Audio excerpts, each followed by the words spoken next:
यहाँ के मुताल्लिक कई लोगों ने मुझसे कहा कि मुड़ासा के लोग बड़े अकीदतमंद लोग हैं और बड़े बड़े उलमा से वाबस्ता रहे, मशाइख से, लेकिन हालिया दिनों में इनके अंदर सुलह कुल्लियत आ रही है। सुलह कुल्लियत का मतलब क्या है? अरे ये भी अच्छा वो भी अच्छा, यानी कांग्रेस बनने वाले, सबको लेकर के चलना। वो अलग कांग्रेस है, यहां अलग कांग्रेस है।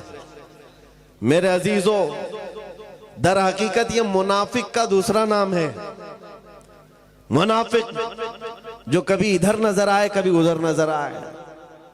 मेरे अजीजों, आपसे तो मैं कहूंगा, कम से कम आपको ये ज़ेब नहीं देता कि दर दर की ठोकरें खाओ, इसको उसको राजी करो। अपना सब कुछ गुंबद खजरा कल भी था और आज भी है।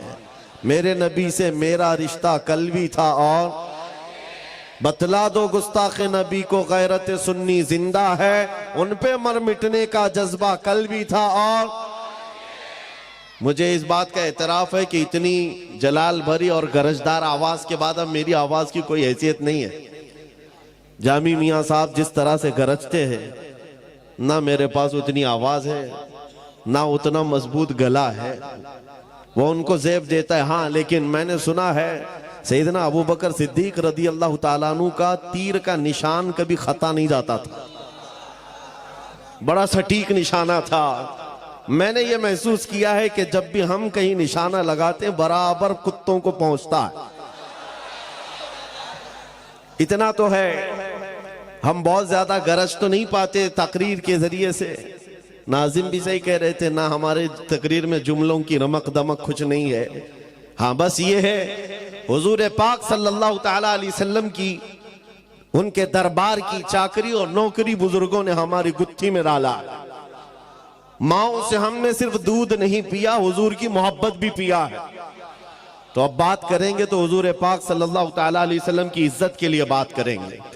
अजीजान गिरामी वक़ार, हम आज जिन हालात के शिकार हैं, बहुत सारे लोगों ने तुम्हें नर्वस बना रखा है कि तुम्हारे पास कुछ नहीं है, और ऑलरेडी ये बहुत सारे एहसास कमतरी के शिकार हो गए।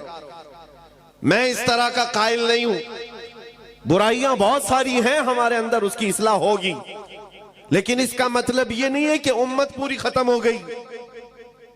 तुम्हारे पास कोई दौलत ही नहीं है, तुम बिखरे हुए हो, टूटे हुए हो, नहीं, मैं इसका कायल नहीं हूं। आज भी हमारे पास बहुत बड़ी दौलत है।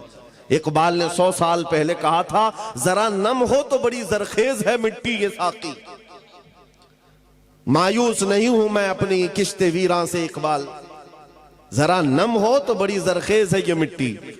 यानी सब कुछ आज दुनिया हमें बता रही है, ये सिर्फ और सिर्फ तुम्हें एहसास कमतरी की बीमारी में लाने के लिए। होता यह है कि आदमी को मैदान जंग में जाने से पहले अगर ये बता दिया जाए कि तेरे हाथ खराब हैं, तेरे पैर खराब हैं, तेरा दिमाग भी सही नहीं है, तो वो बेचारा शक में अपने आप को ही कमजोर महसूस करके पीछे भाग जाता है। अक्सर ऐसा हो रहा है। इस कौम को बार बार ये कहकर डराया जा रहा है कि तुम बिखरे हुए हो, टूटे हुए हो, तुम्हारे पास कुछ नहीं, और ये काम सुलह कुल्ली ज्यादा करते हैं। जमात के अंदर मौजूद गद्दार ये काम ज्यादा करते हैं। मगर हमारा मिशन ये है कि हमारे पास आज भी वो दौलत मौजूद है जो पूरी दुनिया को हिला सकती है।